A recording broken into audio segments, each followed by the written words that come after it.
আমাদের প্রাণের শহর হাড়োয়া, আর এই হাড়োয়াতে তৈরি হয়েছে জলছবি ইকো রিসর্ট। আজকে আপনাদের নিয়ে যাব জলছবি ইকো রিসর্টে এবং পুরো রিসর্টটাই আপনাদের ঘুরে দেখাবো।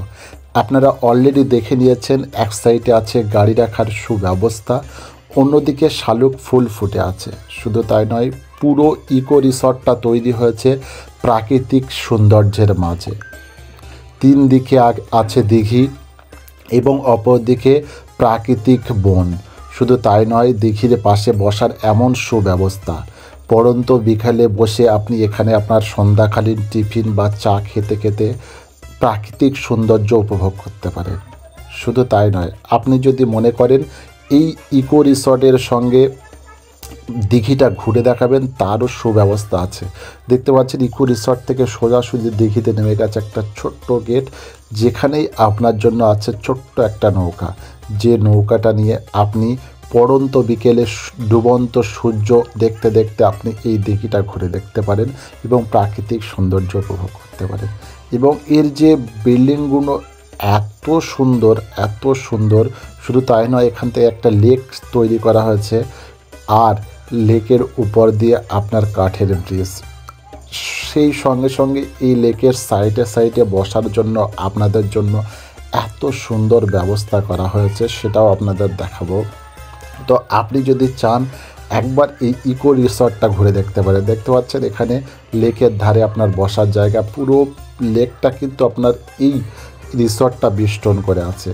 শুধু তাই নয়, এখানে প্রাকৃতিক সৌন্দর্য দেখার জন্য আপনাদের জন্য একটা টাওয়ার তৈরি করে দেওয়া আছে। দেখতে পাচ্ছেন টাওয়ারটা আপনার সামনে আছে, যেটাও কিন্তু আমি আপনাকে দেখাবো। সেই টাওয়ারে উঠে আপনি হাড়োয়া শহরটাকে এবং প্রাকৃতিক সৌন্দর্যকে উপভোগ করতে পারেন।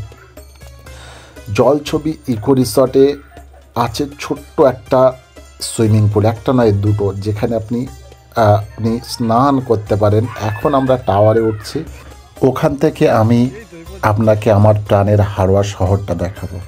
এত সুন্দর প্রাকৃতিক পরিবেশের মধ্যে হাড়োয়া শহর, এবং তারই মাঝে জলছবি ইকো রিসর্ট।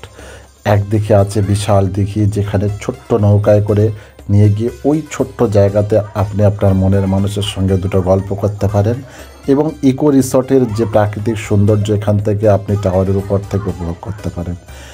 তো এত সুন্দর ইকো রিসর্ট, যেটা একবার আপনি দেখে আসতে পারেন। এবং সবশেষে আমি আপনাকে নিয়ে যাব ইকো রিসর্টের রিসেপশনে, যে রিসেপশনটা সত্যিই অতুলনীয়, মানে দেখতে অতুলনীয় বলতে পারেন। তো দেখতে পাচ্ছেন সেই ডেকোরেট করা রিসেপশন এবং বসার জায়গা, হাড়োয়ার মধ্যে এমন জায়গা মানে আমার কল্পনাতীত। তো আপনি যদি হাড়োয়ার বাসিন্দা হয়ে থাকেন এবং হাড়োয়ায় যদি আপনার বাসস্থান হয়ে থাকে, তাহলে অবশ্যই ভিডিওটি একটি লাইক করবেন। আর আজকের ভিডিওটি জাস্ট এই পর্যন্ত। নেক্সট আরও একটা ভিডিওতে আপনাদের সঙ্গে কথা বলবো। Thanks for watching this video.